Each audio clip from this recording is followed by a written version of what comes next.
the chair for the session. I am Nicholas Brunelli. I'm at Ohio State University. I'm an assistant professor, and this is my co-chair. This is Amarish Murkute. He's at Babcock and Wilcox, and we will be chairing today. I'm very pleased to introduce our first keynote speaker, Israel Wachs. Ultimately, he's going to produce some very interesting spectroscopy, which he always does, and provides unique insights that allows him to design unique style of catalysts. So with that, I'll let you go ahead and get started. Thank you. Need the pointer here. Okay, let's see it. Well, I want to thank the organizers for selecting me to do the keynote presentation. I'm really honored. And I also want to thank my collaborators who I'll be mentioning throughout this presentation. This work would not be possible. So the person who did the work was So Lewin. He's my graduate student. He just graduated. He's wrapping things up right now. Anybody's interested in hiring a newly minted grad student, he's looking around for a job. Also, Chris Kitarakis, also another grad student who has graduated. And I've collaborated with Professor Hanslick in Poland and Philippe Sauté in France, who did some DFT that I'll briefly show. Also we did some X-rays, X-ray absorption spectroscopy in Brookhaven National Laboratory with Anatoly Frankel and of Yeshiva University and Brookhaven National Laboratory, and also Albert Steinman at Florida State University, where we did some high field EPR, which I'll share with you. I won't necessarily show all the work, but I'll refer to it.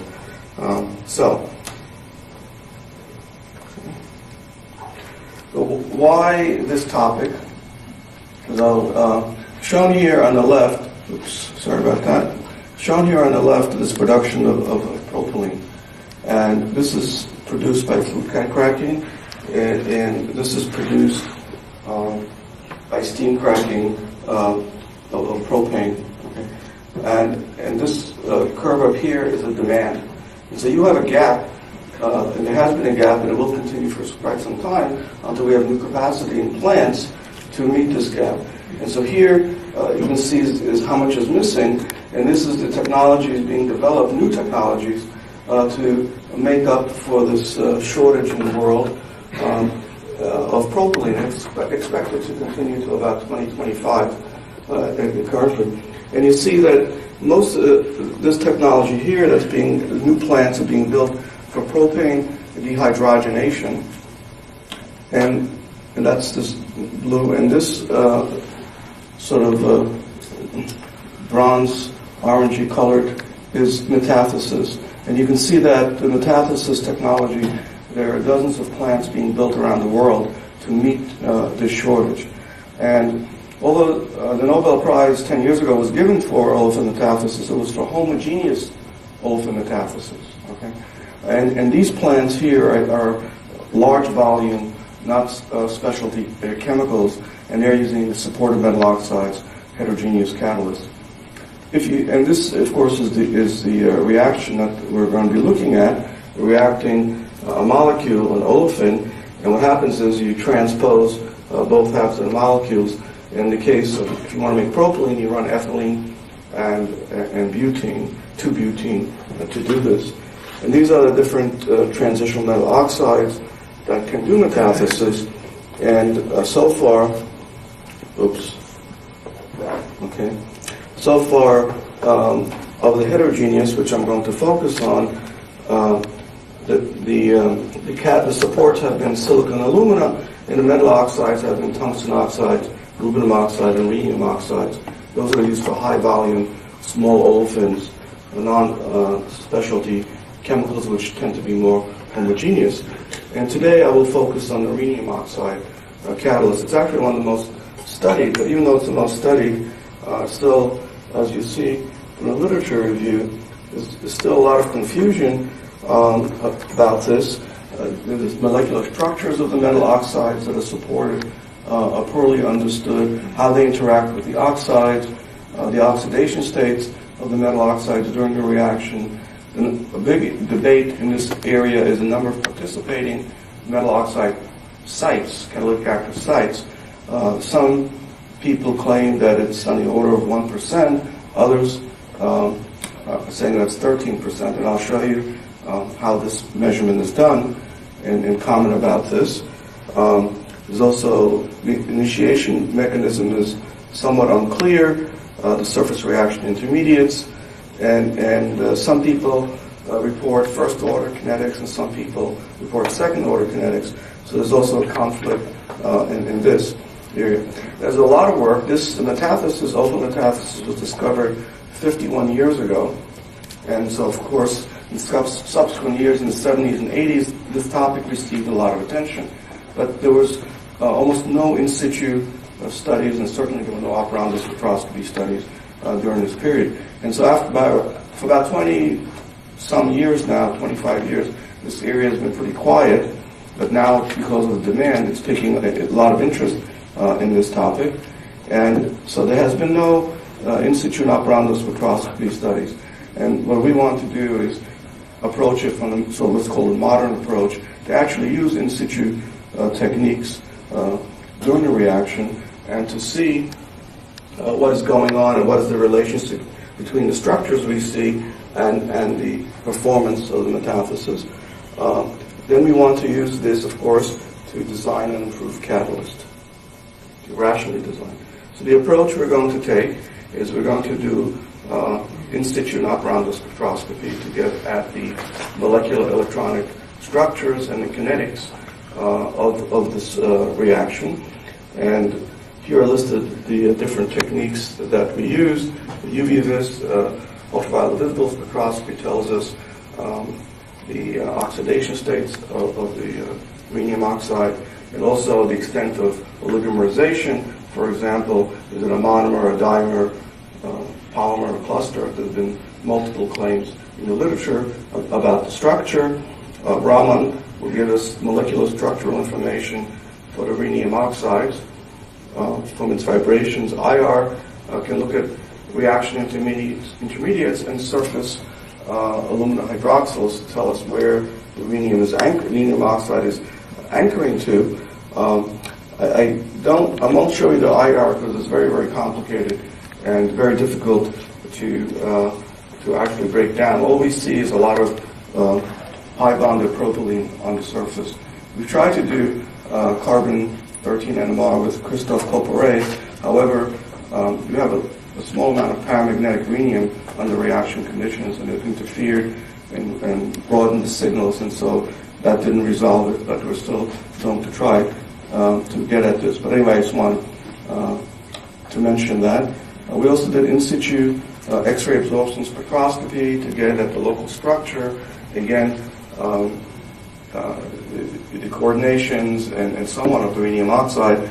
I won't show this as well because of time limitations.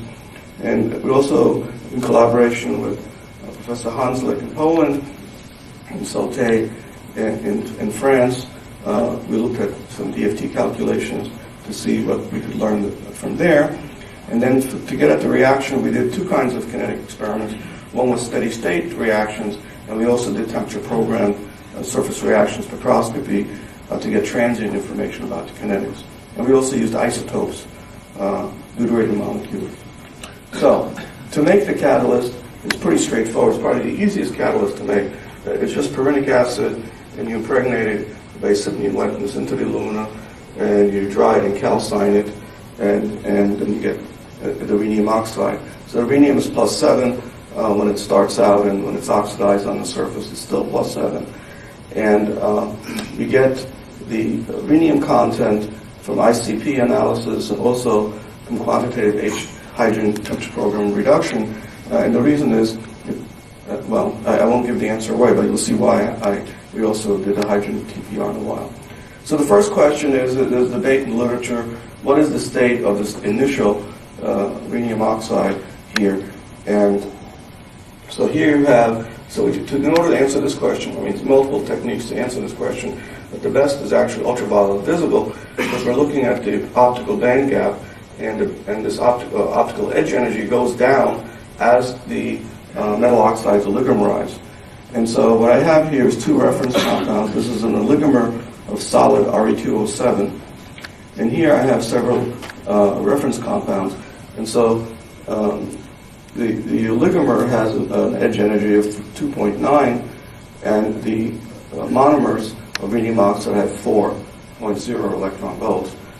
And these are different catalysts that we made, and you can see that they're all in this region of isolated. And indeed, if we do XFs, we do not see rhenium, oxygen, rhenium being present. And also in Raman, you can see the bridging band, rhenium, oxygen, rhenium, and it's absent. So all techniques tell us that indeed we are dealing with isolated. So it's truly an isolated site catalyst. The rhenium oxide is also volatile, and one of the reasons why you don't make oligomers is that once you make oligomers, they're volatile. And so it's a self-correcting system that if you put too much, and when you calcine, it'll make Re2O7, which is a gas phase molecule, and just leave the surface. That's why you have to quantify how much rhenium is in the catalyst. So shown here is the Raman spectrum of low-loaded, actually it's 3% rhenium oxide on aluminum. And I've only shown just the Raman intensity, this is the vibration, and this is the rhenium oxide, and this is a double bond, and it's at 1,002 wave numbers, and this is symmetric stretch, this is the asymmetric stretch. If we go to a higher loading, the Raman spectrum shows a second peak now, and we have a second species. So even though this catalyst consists of isolated sites, there are two isolated sites. Okay, and so this raises the question, of course, what are these structures, where are they, and what role do they play in the catalysis of this reaction? And as you can see, it added to the confusion in the literature because people were not aware that there were two sites. They were treating them as one collective site. So here is, I'm turning out to infrared. I want to see where the arena is sitting. And Philip Sauté and co-workers have done a very, very nice, really beautiful work on identifying the different hydroxyls that are present on alumina. So the first thing you can see there are 5 different hydroxyls where you have the hydroxyl bonded to one alumina called mu1, bonded to 2 alumina called mu2, and then even 3 aluminas over there. So you have different alumina sites. And so right away you see that the surface is heterogeneous.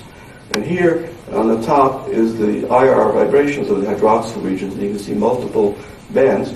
And as you start putting rhenium at low loadings, you see that this band here, the so-called mu1 bands, are disappearing first, labeled in blue. And at higher loadings, also these other bands, hydroxyls, are being consumed. The rhenium is sitting on there. And it's also known in catalysis that these tend to be a bit more basic, and these over here tend to be more acidic. And so, again, it's no surprise that we have 2 sites for rhenium oxide because the surface is truly heterogeneous. And that's why we call it heterogeneous catalysis. So we turned this problem around and we said, okay, since the first rhenium oxide seems to be sitting on the basic sites, what if we put another oxide on there that's sort of acidic, and can we, in a sense, titrate these basic sites, and therefore we'd only get the second species. And so we did this preparation, and we first put tantalum oxide and calcined it, and then in the second step we added the rhenium oxide. And here is again the IR spectra of alumina, and you can see that putting tantalum indeed removes selectively, preferentially initially, these hydroxyls here. And when you add the rhenium, you get more reduction of some of the others, hydroxyls as well as some of this as well. But let's look at the infrared, the Raman, to see what rhenium we have. And what you see here is that the band for all of these catalysts is only a 1010. That's the second species. Okay, and the reason we picked tantalum oxide is because we knew the Raman spectrum was very, very weak. Although it's in the same region, this is the tantalum oxide on alumina, and this is 1% rhenium on alumina, so you get very nice rhenium oxide vibrations and not really being affected too much by this. And you can see that at all loadings, as long as we have tantalum oxide, even for 1% rhenium oxide, we don't have the band at 1,000, we have it at around 1010. Our resolution is better than one wave number in our instrument. So about 10 wave number shift is very significant. And these bands are indeed quite sharp. So with using tantalum as a promoter to block the formation of the REO X1, we can make catalysts that have exclusively REO X2. Now the question is, what is the structure of these rhenium oxides? And in the literature, you can find many structures being proposed, and this is I would say, a most favorite structure. Dioxo has appeared in recent years by some papers. The DFT calculations done in Europe have shown that this REO5 dioxo is not stable. And we looked at the stability, and actually this wasn't stable and this wasn't stable as well. But I'll show you experimentally what we did to nail this structure. So what we did was we turned to oxygen isotopes. And it turns out that because oxygen 18 is heavier than oxygen 16, you have a shift, quite a significant shift in the Raman vibrations of the rhenium-oxygen bonds. And you can use this to discriminate between trioxo, because trioxo, when you scramble the oxygens, you have 4 permutations, you get 4 bonds. Okay, you split this vibration into 4, and in the case of dioxo, you split it into there's 3 permutations, so you get a triplet, and in the monooxide you get only 2 possibilities. And so this is what we did. And on the left is shown the results for oxygen scrambling. And this is time resolved in situ, where we're adding oxygen 18 and using H218O to replace this. And here's the original. So this is the REO X1. This is the original vibration. And as you start scrambling and adding oxygen 18, you see that this peak at 1,000 is moving over in the intermediate range where you have the scramble with oxygen. You have 992. And finally, when you complete the exchange and this band at 1,000 goes away, you have this other band at 943. So we see only 3 distinct bands, which is consistent with a dioxo structure. And this is for the high load of the second species. We do the same experiment. This band is at 1010. And again, when you start adding the oxygen, it moves to this band, 995. And finally, when you complete the exchange, it's at 950. And so again, we see only 3 bands. Okay, so this is consistent experimentally. And so what I did next is I contacted my colleagues who were doing the DFT. I didn't tell them my results. And I asked them to please go back to their calculations and start scrambling the oxygen with oxygen 18 and see what they get. And here is the results for the first one. And so these are the DFT calculations, and here is the experimental results. And you can see that when it started scrambling, we get very similar for, this is with 1 oxygen 18, this is with 2 oxygen 18s in these vibrations here. So we have very, very good agreement. That's for the low loaded, so-called RUX1.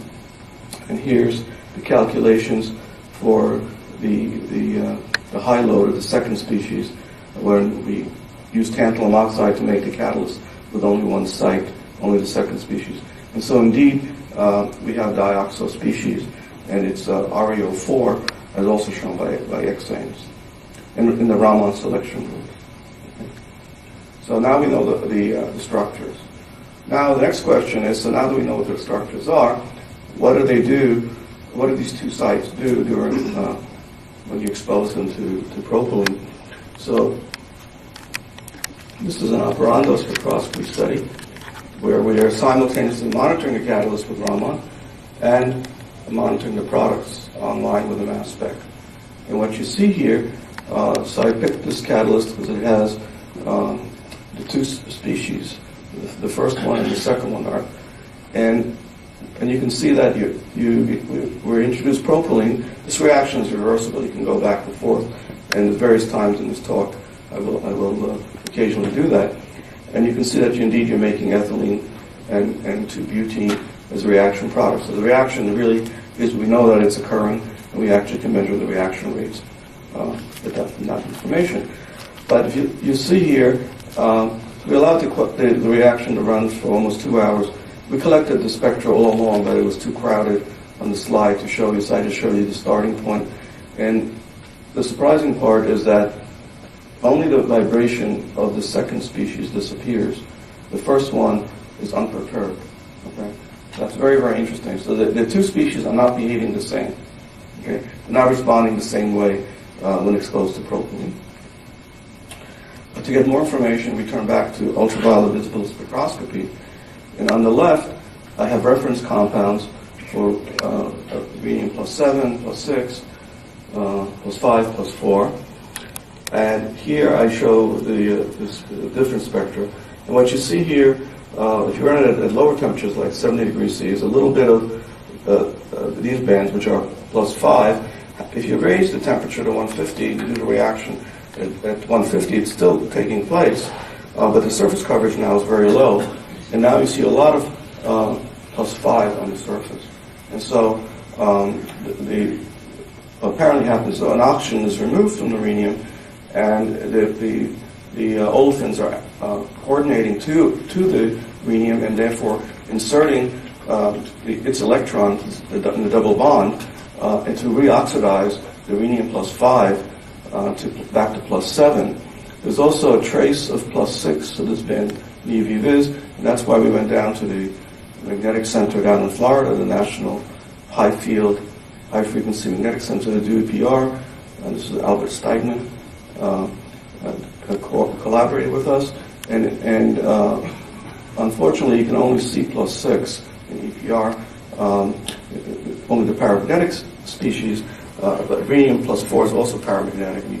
There's no rhenium 4, so it cannot detect rhenium +5, but it does confirm the +6. But the UV vis is clearly consistent with the +5 rhenium being there. So it's basically like a redox cycle. That when it has the propylene bonded, coordinated, the rhenium goes to +7. When the olefin leaves, it goes to +5, and then we accept again another olefin. Okay. So now the steady state kinetics.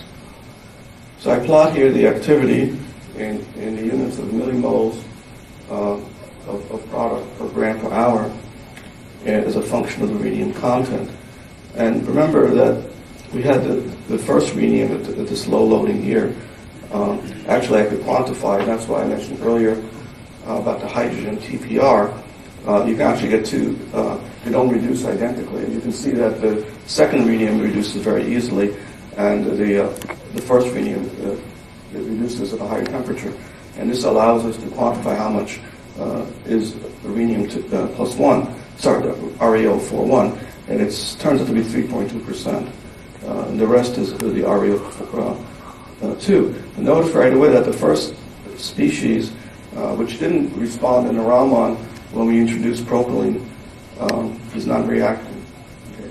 So it's not only is it not reacting, it's not even bonding with the propylene, because that would perturb the vibrations of rhenium. And once you start having the second species, the reaction takes off. And the more rhenium you have, the more you have of the second species, and the reaction takes off. So then we used our catalyst where we block formation of the first species. Okay.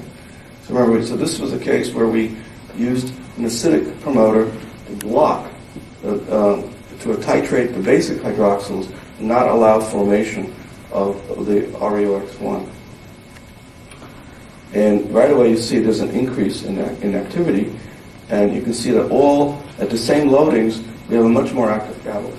Okay, because now we have this catalyst has no ReO41. It has only 100% ReO42, which is the active site.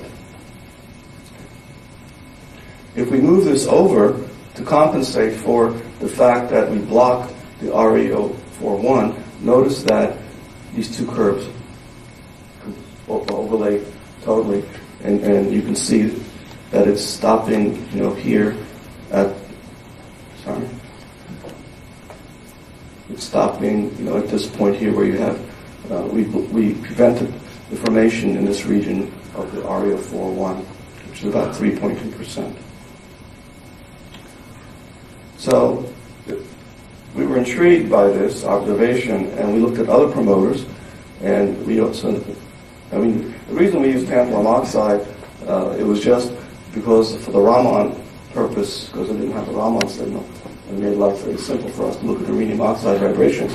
But here we use silica, and here we use the tin oxide, which is added to these catalysts, but added as an organometallic compound. This is an oxide, it's not the same. But nevertheless, what I want to show you here, here's the low-loaded 3% rhenium oxide alumina, and here you only have the first species, REO41, 1001. Notice that as soon as you add any of these other promoters, and they're occupying the basic hydroxyls, that the band shifts to 1011. Okay? So let's now look what happens. So these catalysts have only, these promoter catalysts have only REOX2, REO42. And here I've plotted the activity still in millimoles per gram per hour as a function of loading. So here's alumina, and you have like 100-fold increase in activity per gram with all of these promoters. The tantalum turns out to be the best silica intermediate, and the tin a little bit less. But all of these have a very, very profound effect, and 2 orders of magnitude increase in activity in olefin metathesis. This is for propylene, and this is done at 70 degrees C. So a big question in the literature, as I mentioned in the introduction, is people are debating, very voraciously debating this issue, how many sites of rhenium are actually doing catalysis. Let me take a break, get some water here for a second.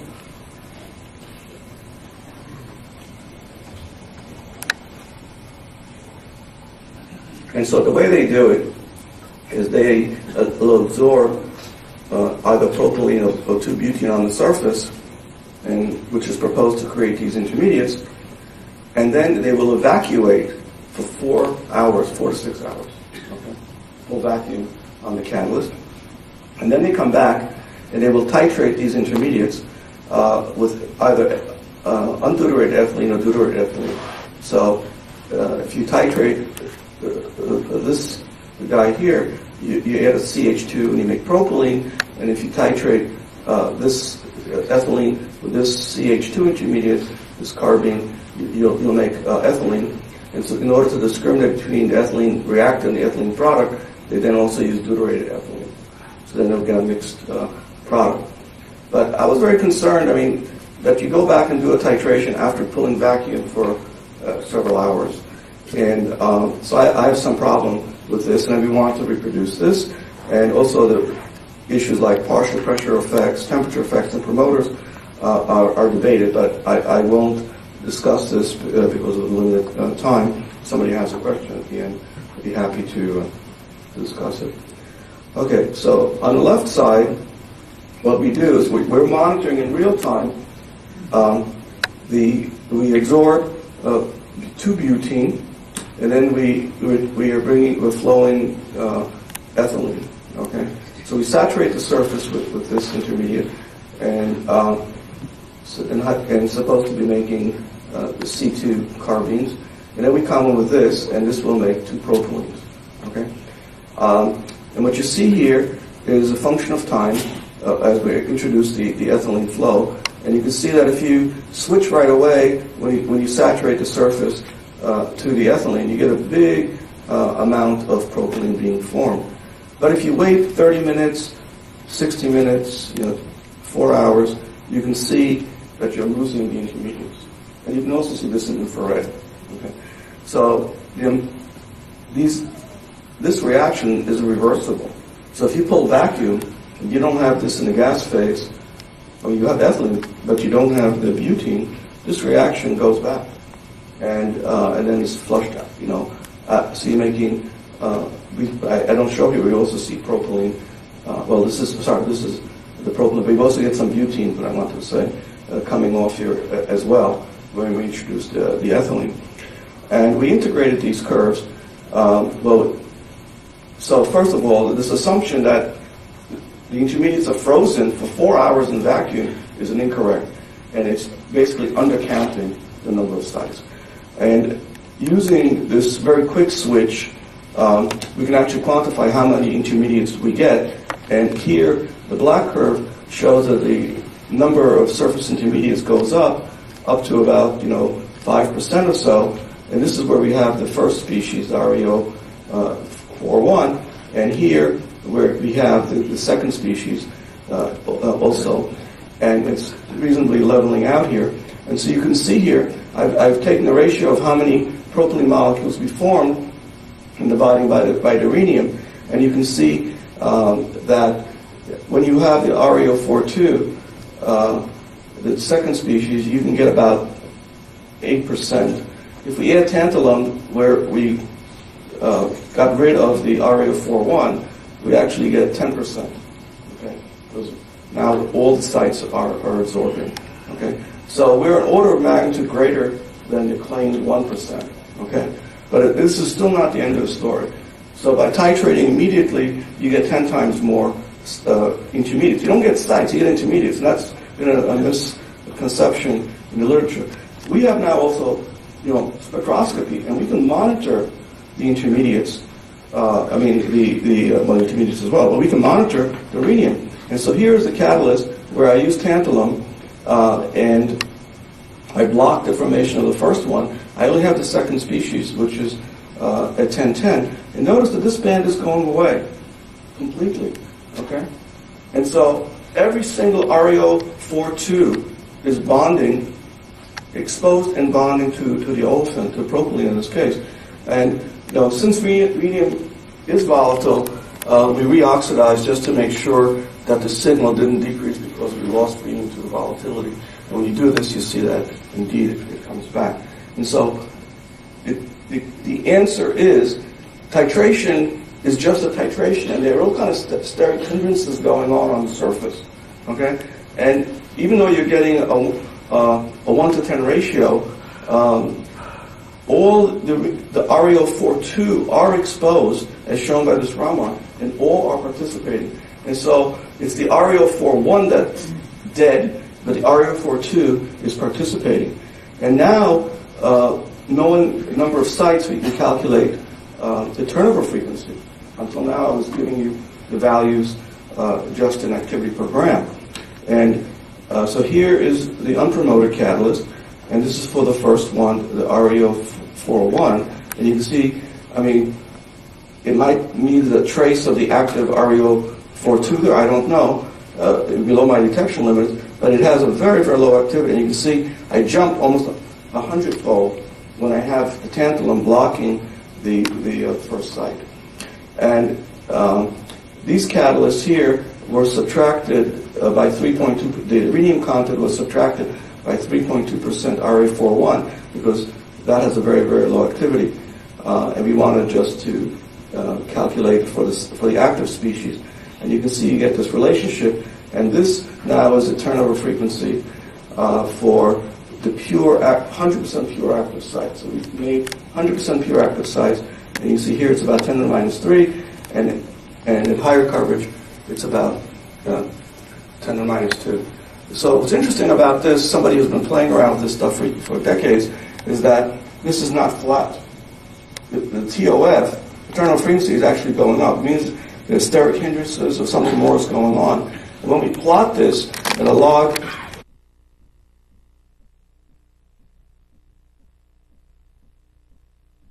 are involved in the reaction. It's always been assumed that only one site does the reaction.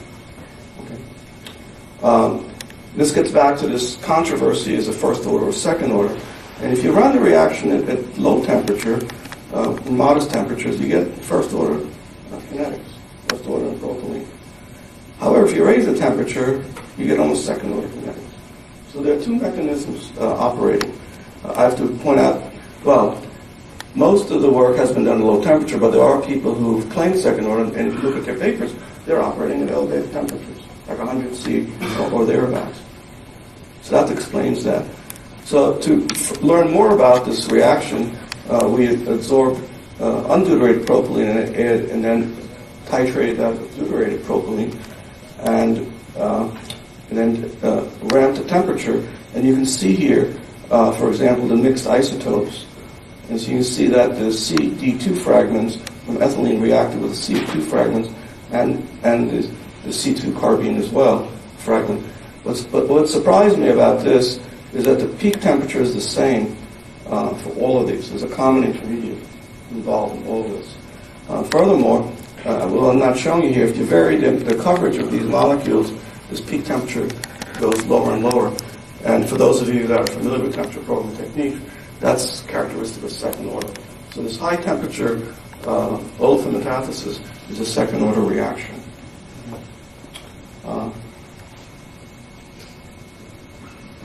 So to conclude, I have a question to the chairman. My clock says 4.5 minutes. Is that the total time? Yeah, there's about 4.5 minutes. Out of 30 minutes, so 25 minutes. That's a 5-minute one. It's a 40-minute talk, and you have about 4.5 minutes or 5 minutes for questions. Yeah. Okay, I have 5 minutes left. Okay, Correct. Thank you. So good timing. It's going a little fast to make sure I can cover all this. Okay, so what do we discover? We discover that we have this species. They're dioxo, and there are two species. There's the first one, I label as 1, and this one is very inactive, very difficult to reduce, and it has a turnover frequency of 10 to minus 5, and even this minimal amount of activity may be from a trace of the active species. They're rooted into that. We don't know that. It's below our detection limits. The active species is the second species, and it has a turnover frequency that's coverage dependent between 10 to minus 3 and 10 to minus 2. So it's going up. And all the surface ReO42 sites are active. Okay? And if you look at a lot of the publications, they usually study lower loadings of rhenium oxide.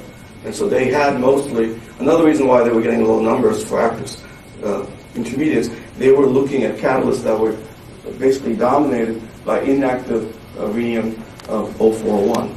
Okay. This knowledge that there were two species there and the ability to block the very low activity or essentially inactive rhenium oxide allow us to design catalysts with 100% ReO42 that were very, very active. As you can see here, 1 to 2 orders of magnitude more active. The olefin metathesis reaction kinetics is temperature dependent. Okay. It's first order kinetics at low temperatures, presumably going through a metallocyclobutane decomposition. At high temperatures, meaning like 100 degrees, 150 degrees range, it's second order. It's a bimolecular reaction. Two intermediates are reacting. The CH bond breaking is not involved in this reaction, as shown by the lack of kinetic isotope effect. And I'd like to thank the Department of Energy, Basic Energy Sciences for supporting this work. We're extremely grateful. The collaborators in Europe doing the DFT calculations. The operando X-ray absorption spectroscopy did not show with Anatoly Frankel and his postdoc Aaron Kovic, and Albert Steigman. Also, I didn't show you the EPR to see what more we could learn with the high field EPR. So thank you for your attention. I'd be happy to answer your questions. Do you have any questions?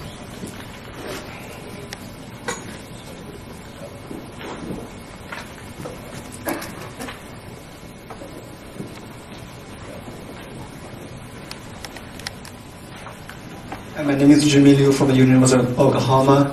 You use Raman to check the rhenium species before reaction, and also you found the rhenium species can be reduced by the hydrocarbon, especially you run the reaction in a reductive environment. So, did you check the rhenium species after the reaction, and what is the active species? In your conclusion, you said it seems you think rhenium-7 is a really active species?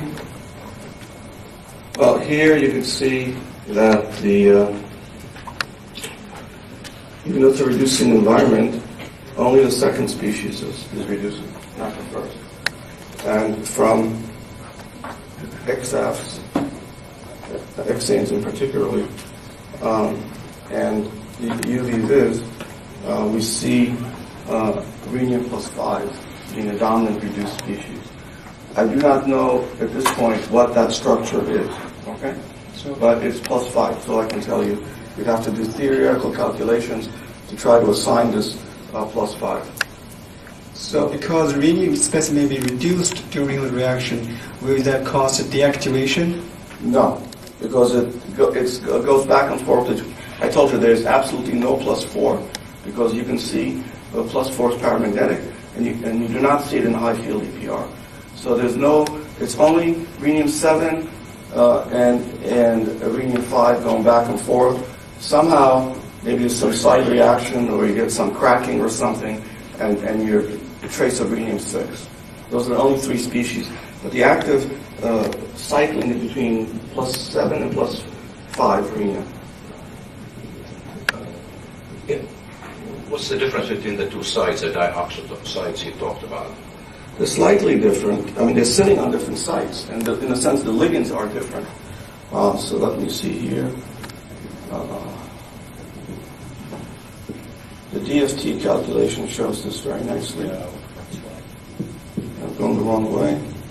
Okay, sorry about that. No, I'm sorry. It's here. So this is the 2 rhenium sites. They're not identical. And the important thing is they're not sitting on the same alumina sites. And Christophe Copperet has this very fantastic new NMR that's super sensitive, and he's trying to look at these surface alumina sites. And basically, this alumina site is a very reactive site, and therefore holding the oxygen very, very strongly. And even with hydrogen, it's difficult to reduce this first rhenium. And the second one is very easy to reduce. So they're not. They obviously, you can see there's 2 bands. They're close, but they're not identical. And chemically, one's dead, meaning that it cannot be activated, and one can be activated. I noticed that Harold here. I noticed that the amount of modifiers or promoters that you use, weight percent-wise, is quite different for the 3 different promoters that you use. I assume that you've studied different weight loadings of them, and the data you report are the optimum numbers. So then the question is that in terms of modes, are they very different also? And if they are, do you have any insight in terms of why they promote the blocking of the number 1 site differently for different promoters? We did not do multiples. We just slapped on these concentrations. And the reason is, all we were trying to do is titrate away these basic hydroxyls. And you can probably, I guess we didn't know a priori how much tantalum would do the job. We wanted to really make sure, so we dumped half a monolayer of tantalum. But once we saw that and realized what was going on from this IR, when we put the tin and oxide in the silica, we cut back because we knew we were over-titrating. There was not that many basic hydroxyls, so you use much lower contents. And this is the reason. All you got to do is make sure that you get rid of these hydroxyls, then you get only ReO4 sites on this catalyst. The loading is not, there's a minimum like 3%, okay, something like that, to titrate the basic hydroxyls. Beyond that, it's just extra. It's not helping. Thank you, Israel, very much. Great talk. Ultimately, it's very interesting how you can reconcile a lot of this in the past to this data. Thank you very much. I thank the speaker once again.